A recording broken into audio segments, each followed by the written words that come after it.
as a specially designated global terrorist group. We took this action because of their continued reckless and indiscriminate attacks on ships transiting the Red Sea and the Gulf of Aden. These attacks are a clear example of terrorism, violation of international law, and a major threat to innocent lives and to global commerce.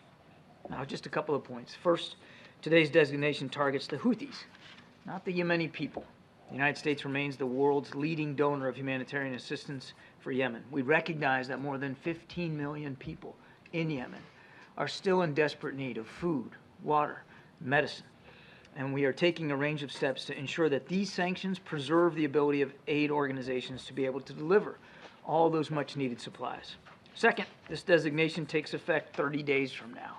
And the reason for that is it will give us time to work closely with those aid organizations to make sure that they understand all the ramifications of this designation, answer all their questions, and be able to provide enough context for them to have a measure of assurance as they continue to provide that humanitarian assistance. Now, look, if the Houthis cease the attacks, we can certainly reconsider this designation.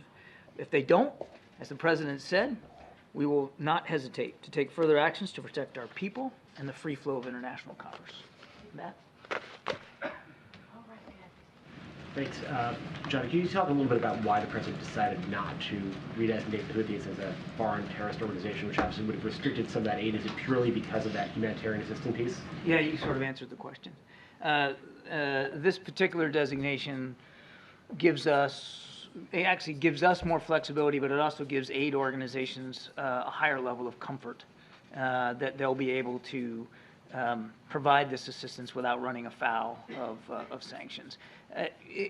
We've already, in designating them, already issued a number of licenses. A license, as you know, is basically like a waiver. It's a carve-out when you have a sanctions regime that allows for certain goods to continue to flow despite the sanction regime. And so, yes, that's the big reason here. Thanks. Last week, the President said it was irrelevant whether or not the Houthis were designated as a terrorist organization. Now, 5 days later, this announcement, did he need to be convinced that this was the right step? No. And looking back, was it a mistake to take them off of the terrorist list back in 2021, just like consideration over these years? No. No, again, the previous designation was FTO, Foreign Terrorist Organization, which doesn't have quite the measure of flexibility in terms of humanitarian assistance. And so a big reason why we delisted them literally on day one was to address a dire humanitarian situation on the ground.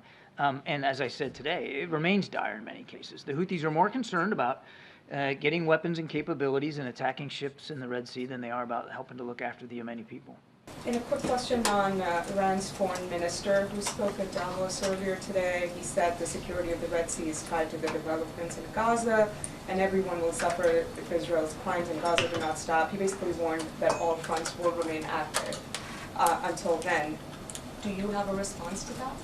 Well, let's just take a look at the majority of the 32 where you can identify the ship that's being targeted. Not a single one was destined for Israel.